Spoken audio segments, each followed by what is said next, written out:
बाद एक बार फिर आप सभी का स्वागत है। दिल्ली से इस वक्त की एक बड़ी खबर आ रही है। शाम 6 बजे बीजेपी की अहम प्रेस कॉन्फ्रेंस होने जा रही है, जिसमें कैंडिडेट के नामों का ऐलान हो सकता है। प्रेस कॉन्फ्रेंस में बीजेपी प्रत्याशियों की पहली सूची जारी कर सकती है। इसकी चर्चा बहुत तेज। लोकसभा उम्मीदवारों की पहली सूची आज बीजेपी जारी कर सकती है। शाम 6 बजे प्रेस कॉन्फ्रेंस होगी बीजेपी की, ठीक 1.5 घंटे के बाद। ये बड़ी खबर इस वक्त की। 2 दिनों तक बैक टू बैक मंथन चला दिल्ली में। उसके बाद में ये खबरें आई कि नाम फाइनलाइज कर लिए गए हैं, बस ऐलान का इंतजार। तो घड़ी अब आ गई है, आप कह सकते हैं, क्योंकि 6 बजे के आसपास बीजेपी के प्रेस कॉन्फ्रेंस। निजाम हमारे सहयोगी बेहतर जानकारी के साथ कनेक्ट हो गए। निजाम, क्या मान लिया जाए 6 बजे की प्रेस कॉन्फ्रेंस सिर्फ इसीलिए हो रही है कि आज कैंडिडेट के नाम सामने आने वाले हैं? बेशक, बिल्कुल आशीष। देखिए, संभावनाएं बढ़ गई हैं कि आज जो है सूची जारी की जा सकती है। पिछले 2 दिनों से जिसका इंतजार किया जा रहा था, संभवतः शाम 6 बजे जो है ये जारी की जा सकती है। और इसी के लिए इस प्रेस कॉन्फ्रेंस को माना जा रहा है कि आज प्रेस कॉन्फ्रेंस के जरिए बीजेपी अपनी पहली सूची जो है वो जारी कर सकती है। इस मामले में ये जो पहली सूची की चर्चा हम लगातार निजाम कर रहे हैं पिछले 3 दिनों से, कितने नाम आज सामने आ सकते हैं पहली सूची में? देखिए, माना जा रहा है कि जो 17 राज्यों की करीब 155 सीटों पर जो इस बैठक में चर्चा की गई थी, कहे तो उसको उस पहली सूची में 155 सीटें, करीब 120 के कम से कम मानी जा रही है कि जिसमें 120 सीटें जिस पर की गई थी। अगर इसमें बात की जाए तो ऐसे कई नाम हैं जो कहें कि राष्ट्रीय स्तर पर बीजेपी के जो चेहरा, चाहे प्रधानमंत्री नरेंद्र मोदी हो, आज का वाराणसी से हो, अमित शाह गांधीनगर, राजनाथ सिंह, नितिन गडकरी, पीयूष गोयल, मनसुख मंडाविया, स्मृति ईरानी हो, युवराज सिंह जो हैं गुरदासपुर, राजनाथ सिंह हैं।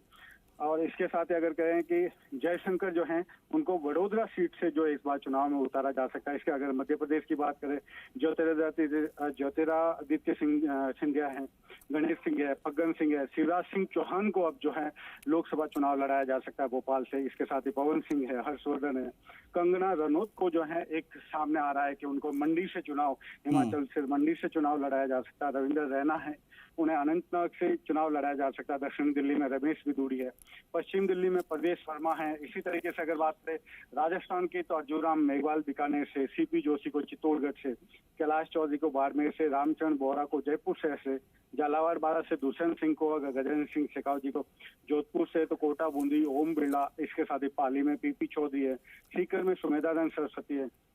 तो कई ऐसे नाम हैं जो कि कह सकते हैं कि इस पहली सूची में बाहर आ सकते हैं। अगर बात करें तो इस पहली सूची के अंदर कई समझौते भी, जिस तरीके से सीट शेयरिंग की बात थी, बीजेपी कई जो उसके साथ गठबंधन है, अगर कहे कि बिजनौर जो बागपत है, बीजेपी जो अपने सहयोगी आरएलडी को ये सीट दे सकती है। इसके साथ ही असम में बीजेपी 11 जगह पर खुद लड़ेगी और इसके साथ असम गण परिषद को 2 सीटें दे सकती है। इसके साथ ही अगर बात करें यूनाइटेड पीपल्स पार्टी है, उसको 1 सीट दे सकती है। दिल्ली में बीजेपी 4 जो नए कैंडिडेट को उतार सकती है, 4 नए चेहरे को जो है वो सामने ला सकती है। मध्य प्रदेश में बालाघाट जो है, भोपाल से साध्वी प्रज्ञा को दे सकती है। विदिशा, गुना से जो केपी यादव हैं उनको दे सकती है। तो सांसद गणेश सिंह का टिकट जो है सतना से कट सकता है। गुरुग्राम की बात करें तो इंद्रजीत सिंह जो है, केंद्रीय मंत्री भूपेंद्र यादव जो है, उनका भी नाम लगातार ये चल रहा है कि वो हरियाणा से उन्हें जो है टिकट दिया जा सकता है लोकसभा सांसद। पूर्व सांसद जो डॉक्टर सुधा यादव है और कहें तो केंद्रीय चुनाव समिति में भी हैं, तो उनको भी वापस टिकट दिया जा सकता है। तो ये कई चीजें हैं। छत्तीसगढ़ में बीजेपी 4 सांसद जो हैं छत्तीसगढ़ से, उनके टिकट काट सकती है। तो बिहार में बीजेपी कुछ मंत्रियों के टिकट भी काट सकती है। तो ये पूरे देश भर की जो 17 राज्यों की 155 सीटें हैं, उन 155 सीटों पे जो कहे तो बीजेपी कह सकते हैं 155 मतलब ऑन एन एवरेज अगर देखा जाए निजाम, तो लगभग हर स्टेट से 50-50% नाम सामने आ जाएंगे, ये मान लें। देखिए, कह सकते हैं कि 50 कई सीटें ऐसी हैं जहां पे अभी उनको काम करना या कहेंगे वो पूरी तरह से चेहरे चेंज करेगी बीजेपी। तो ऐसे में उन सीटों पर जो है अभी समय लग सकता है, या कहे कि दूसरी सूची में या तीसरी जो संभवतः 6 मार्च को दूसरी केंद्रीय चुनाव समिति की दूसरी बैठक करने जा रही है बीजेपी, तो उसमें भी कई नामों पर और चर्चा की जा सकती है जो पहली सूची में उसके शेष रखे गए हो। निजाम, कौन करने जा रहा है प्रेस कॉन्फ्रेंस? कौन कौन से नेता प्रेस कॉन्फ्रेंस में मौजूद रहेंगे आज 6 बजे? अभी देखिए, इसकी जानकारी सामने नहीं आई है, लेकिन संभवतः कुछ ही देर में ये बात सामने आ जाए कि इसमें कौन कौन शामिल रहेंगे। लेकिन फिलहाल प्रेस कॉन्फ्रेंस की तैयारी की जा रही है, जिसमें कि जो पहली सूची उसमें जारी किए जाने की चर्चा सामने आ रही है। निजाम आप बने रहिए, विष्णु भी हमारे सहयोगी कनेक्ट होकर उनसे बातचीत करेंगे। विष्णु, निजाम बता रहे हैं 6 बजे प्रेस कॉन्फ्रेंस होने जा रही है, कैंडिडेट का नाम सामने आ जाएगा। अगर 6 बजे प्रत्याशियों के नामों का ऐलान होता है तो राजस्थान से कुल कितने नाम आपको लग रहे हैं? बिल्कुल, क्योंकि राजस्थान की जो पहली सूची है वो लगभग पहले से तय हो रहा है। मेरे साथी ने बताया था कि 8 से 10 नाम अभी फिलहाल जो लगभग पूरी तरह तय माने जा रहे हैं वो नाम है, क्योंकि कहीं ना कहीं उन नामों पर पूरी तरह पार्टी सहमत है और उनको कोई डाउट नहीं है, उनको लिया जाना है। पहले से चर्चा है, तमाम तीनों केंद्रीय मंत्री हैं, उसके अलावा बीजेपी प्रदेश अध्यक्ष सीपी जोशी हैं। ये जो नाम है, जो प्रमुख नाम है जिनको लेकर लगातार कोई संशय नहीं है कि पार्टी इनको टिकट देगी, ये तो तय है कि उनका नाम आना है। तो ऐसे में वो जो नाम है वो आने हैं। इसके अलावा कुछ और जगह है जहाँ नाम है वो तय है कि झालावाड़, जैसे बताया कि वहाँ झालावाड़ से नाम वसुंधरा राजे का आ सकता है, क्योंकि दुष्यंत लगातार चुनाव जीत के आ रहे हैं। ऐसे में अगर बीजेपी चाहेगी कि यहाँ अभी विधायक बनी हुई है, वसुंधरा राजे 2 बार की मुख्यमंत्री रही है, तो ऐसे में उनको केंद्रीय राजनीति में अगर ले जाए तो वो वहाँ उनका नाम डिक्लेयर किया जा सकता है। तो ये जो नाम है वो कहीं ना कहीं बीजेपी लोकसभा अध्यक्ष ओम बिरला, उनका नाम भी तय माना जाता है। हालांकि चर्चाएं चल रही है लेकिन नाम उनका लगभग तय माना जाता है। वो लगातार अपने क्षेत्र में भी सक्रिय है। तो ये जो चीजें हैं, और इसके अलावा कुछ और सीटें हैं जहां भी लगभग नाम तय है। तो ज्यादा बड़ी नहीं, क्योंकि बीजेपी अगर पहली सूची जारी करती है तो लगभग 125 करती है, तो इसमें राजस्थान के इतने नाम हो सकते हैं। तो ये सूची जारी होने वाली मैच अभी 1.5 घंटे का वक्त है, और उसके बाद जब प्रेस कॉन्फ्रेंस होगी तो उनमें तमाम नाम सामने आएंगे। तो पूरा मंथन बीजेपी की ओर से यहाँ पर कर लिया गया था, जो तमाम सीटें हैं उनको लेकर किया गया। लेकिन कुछ सीटें, जैसे मेरे सहयोगी ने बताया भी कि कुछ थोड़ा बहुत संशय है कि किसको दिया जाए, क्योंकि सोशल इंजीनियरिंग है, उसको भी देखा ध्यान में रखकर टिकट फाइनल किए जाने हैं।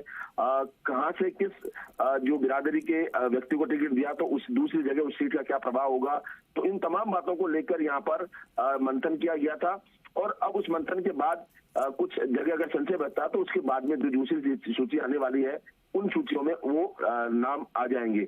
और अगर अभी आते हैं तो कम से कम उनको चुनाव प्रचार के दौरान मौका मिल जाएगा। चुनाव प्रचार का फील्ड में लगातार भले ही सक्रिय रहे हो, लेकिन और सक्रियता के साथ चुनाव में जुड़ने का मौका भी मिल जाएगा। जी ठीक है, मतलब एक बात बहुत लाउड एंड क्लियर है विष्णु कि जो नाम बिल्कुल तय है पहले से, जिसको लेकर हम लगातार बात कर रहे हैं, चाहे वो कोटा बूंदी का आपने जिक्र किया, फिर चाहे तमाम ऐसे बड़े नाम सीपी जोशी साहब का, ये सब नाम आपको पहली सूची में नजर आएंगे। जहां जहां पर पेंच फंसेगा उसके बाद में अगली बैठक होगी, उसके मंथन के बाद उनके नाम सामने आएंगे।